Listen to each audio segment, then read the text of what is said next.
नमस्कार दोस्तों, स्वागत है आपका हमारे चैनल एजुकेशन एंड एम्प्लॉयमेंट पर, जहां हम आपके लिए लाते हैं ताज़ा नौकरी की जानकारी।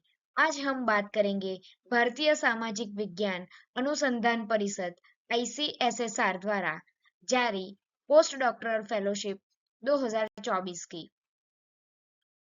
सारे विद्यार्थी जो अपनी पीएचडी पूरी कर चुके हैं और जिनकी आयु 45 वर्ष से अधिक नहीं है, वो सारे विद्यार्थी आवेदन कर सकते हैं। उम्मीदवारों को आईसीएसएसआर की वेबसाइट पर ऑनलाइन आवेदन जमा करना होगा। ऑनलाइन आवेदन की शुरुआत 26 जुलाई 2024 से है और ऑनलाइन आवेदन की अंतिम तिथि 25 अगस्त 2024 है।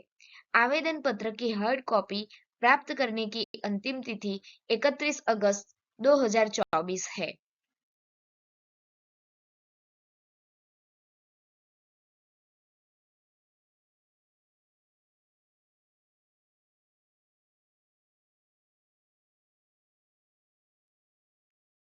आवेदन करने से पहले दिशा निर्देशों को ध्यानपूर्वक पढ़ें।